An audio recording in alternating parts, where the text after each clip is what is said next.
right, so artificial intelligence could wipe out half of all entry level white collar jobs. This is today's video topic.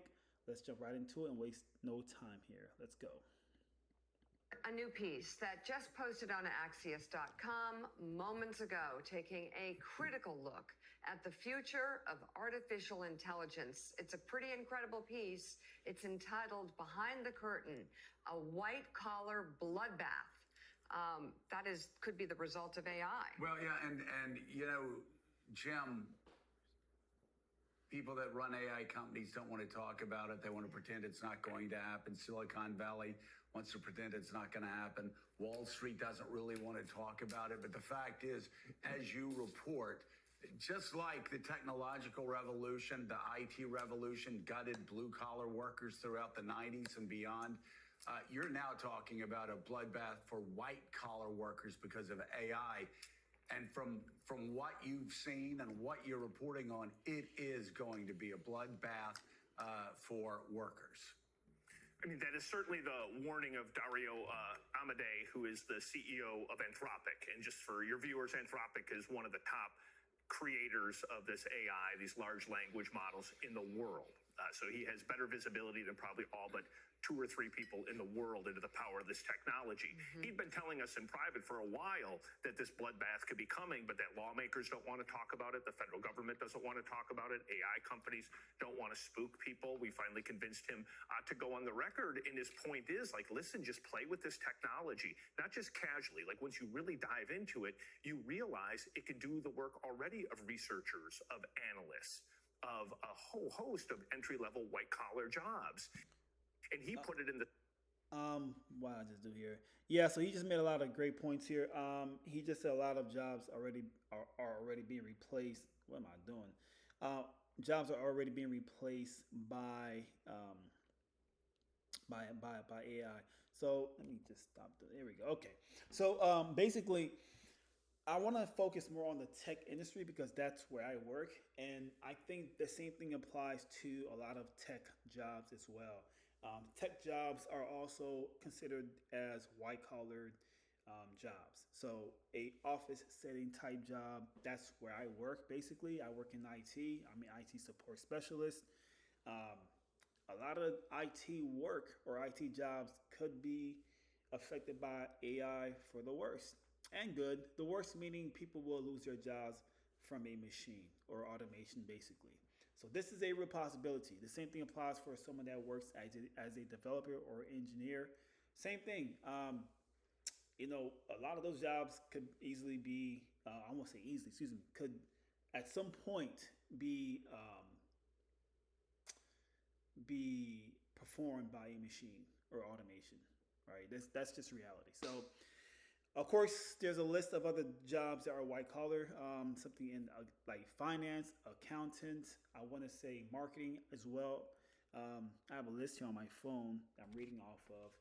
Even jobs such as, I already said accountant, or consultant, right? So AI is a real thing. And I just think people need to really take this serious. I don't think people are for some reason. That I think 3 to 5 years, AI or automation could very much replace a lot of entry-level white-collar jobs. That's just reality. So let's keep talking. The starkest of terms, he said, like, based on their early analysis, over a 5-year period, it could wipe out half of white-collar entry-level jobs. Unemployment could spike to 10 to 20% in the next 5 years. And this is a guy who's building the technology, who's boasting about the power of it. And when we push him on, then if you're building it, like, how do you morally kind of think about it in your own mind? And he said, I have an obligation to build the technology. I also have an obligation to get the federal government, to get lawmakers, to get other AI companies to figure out how do we prepare the American worker and how do we protect the American worker. And so, as someone who runs a company, I run Axios as a CEO, I spend an inordinate amount of time studying AI and how it's going to play out just in my space of media. And I can guarantee you in the next 5 years, it's going to radically transform the makeup of our company. Well, every single company in the world is doing this. Every CEO is sitting there saying, should I fill this role? Should I open this role? Will a machine do this better than man in the next couple of years? Wow. When you see data out about the difficulty of college grads finding new jobs, this is one of the early telltale signs that this could be coming. And so I think the column is very much worth a read. I wish lawmakers spent more time thinking about this rather than some of the small ball things that they debate day to day. It's been fascinating to see. So I think people need to play with the AI more. I think in whatever industry that you work in, I think everyone should just get their hands involved with artificial intelligence. I don't think the machine will replace people. I think people who are using AI will replace you. If that makes any sense, right? At my job right now, we use not just AI, but we use automation. We use special softwares to handle tasks for us, right? It's amazing. I love automation. It saves me a lot of time, a lot of headache. So it is a great experience. Depending on what you're doing and how you use it, right? I use AI for everything, even for my personal time. I use it for everything. I use Gemini, Copilot, Google. I'll be using that next to VO3. That looks amazing. But I use the AI. I'm trying to get used to it as much as I can, and just really using these tools that are available in today's world. I think we need to adapt and evolve. And AI right now is the future. It is the now. So get involved, use it, get familiar with it. This is where we are, right? Automation, artificial intelligence. This is the now. This is the world today. So Many of the people who are developing AI technology, Jim, offering warnings about what's coming because of it.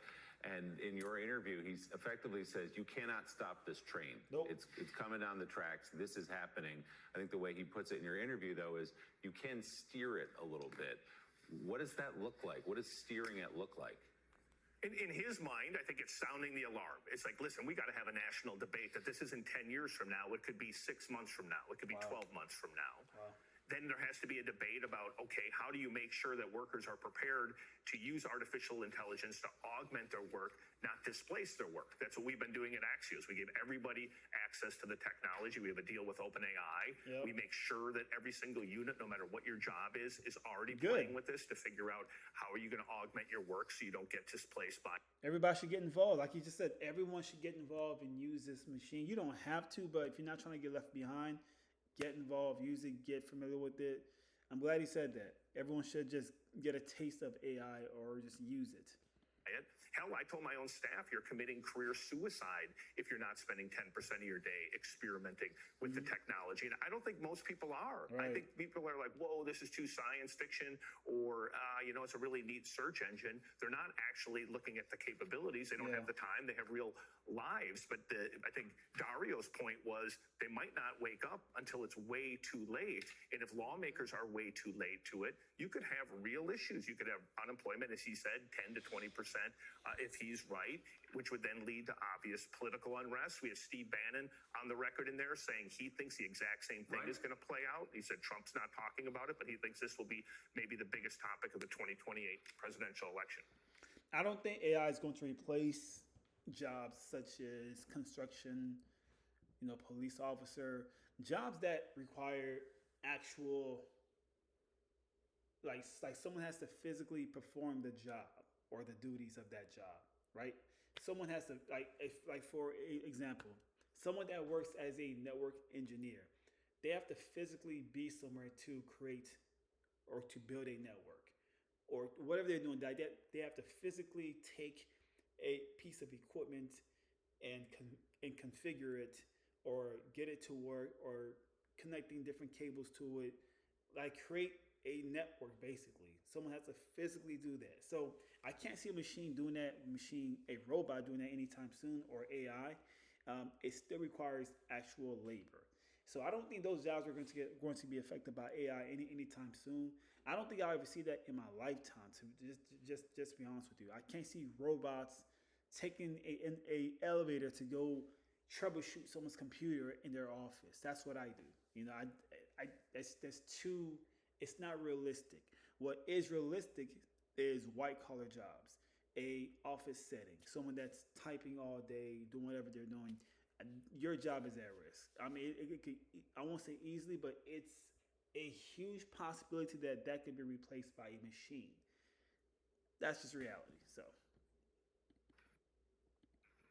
I mean, you have Steve Bannon on the right. You have other people on the left very concerned about this. And Jim you underlined a point that I've actually told my kids, which is if you're going into an interview, if you're going into anything where you are going to be talking and you want to understand a topic, it's just foolish not to go on to a search engine app, an AI search engine app, and dig in deep to try to understand a company that you're talking to or an issue that you're talking about better. It is Elizabeth, it is the future. The future is now, and a lot of the spaces that we work in 10 years from now are going to look completely different because of AI, and white collar workers across the country, as Jim said, are going to be deeply impacted.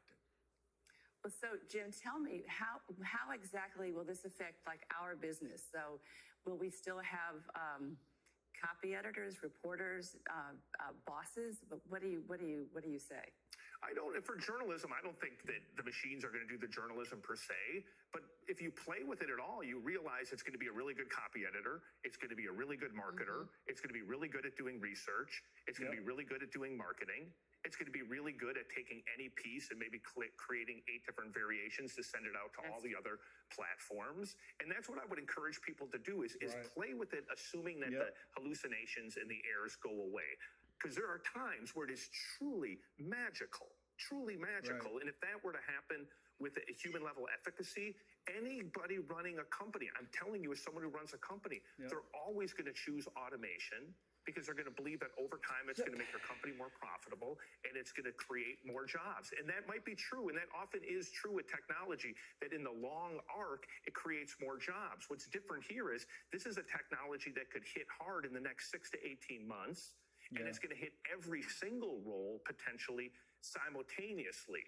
And something that fast with that kind of breadth could have a much bigger effect than almost any of the topics that they're debating on Capitol Hill. And when you talk to members of Congress, it's alarming how little they know about this topic and how little and how infrequently they talk to their constituents about it. You're doing a disservice to the country if you're not starting to think through what does the world look like in 18 months to 3 years. Get involved, man. I mean, that's really what I can say here is just use the tool, man. Get involved and really get a feel for it. I just can't understand why this is not being taken serious. This is literally the new industrial revolution. AI, automation, robots, machine learning. This is the future. Right now, this is it. Like, we are here now. This is the new revolution.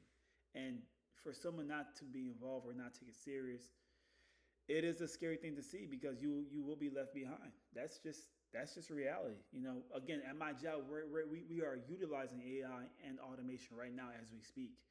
So I'm glad we're doing this, because that is what we should be doing. That's something that everyone should be doing. I mean, you can't compete with technology. You're not going to beat it. It's impossible. It's way more advanced than we are, and it's always learning each day. You know, that's what AI is doing. It's learning everything each day to get better and better. And at some point, it will be a lot more smarter than us humans. It could probably think for itself now. Who knows? So this is like a big thing. It's just this should not scare you. This is not like a doom and gloom video, but the opposite. It should want you. Hopefully, it helps you want to get more involved and take advantage of these systems or in these tools. Like, take advantage of them. So. Yeah, I mean, let's say you have 40 or 50 people in your company with AI. Most white-collar companies, you could hire 4 or 5 people that know the right prompts to ask the right prompts of AI, and it would cover so much of that work. And you are right.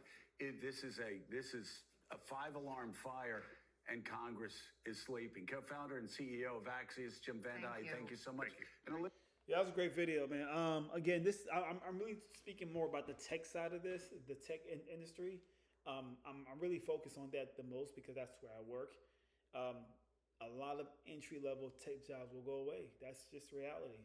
I think people need to also accept the fact that you may, if if you're fresh out of college or high school, you may not be able to obtain that job that you really want in whatever field. You may have to do a job that you don't want to do, and that's just reality, man. You may just have to do that for a while or whatnot. I'm not sure, but that's more realistic. Everyone can't get in. Everyone cannot get into tech at this moment. Some people can, but it's like the requirements are so high right now. It's not even funny. So yeah, again, I'm not trying to discourage you, but the opposite. Just get involved, man. And just accept the reality. If you are entry level, accept the reality that you may not work the job that you want, but you may have to work a job that you don't want, at least for a while. So that's just something to think about. Thanks for watching this video. Hope you joined the email newsletter. My name is Ario D Juice from juicytech.com. Be sure to check me out on LinkedIn, TikTok, Instagram, of course. I leave all my socials in the box below this video down there. I would love for you to join our email newsletter. You can find that on the website juicytech.com. The name of this channel, Juicy Tech. Log on to that website. Scroll all the way to the very bottom. You see a place where to leave your email address, which is the newsletter. Hope you enjoyed this video. Hope it was valuable, and I just pray to God that you benefit from this information greatly. So, peace out. Thanks for watching. I'm out of here.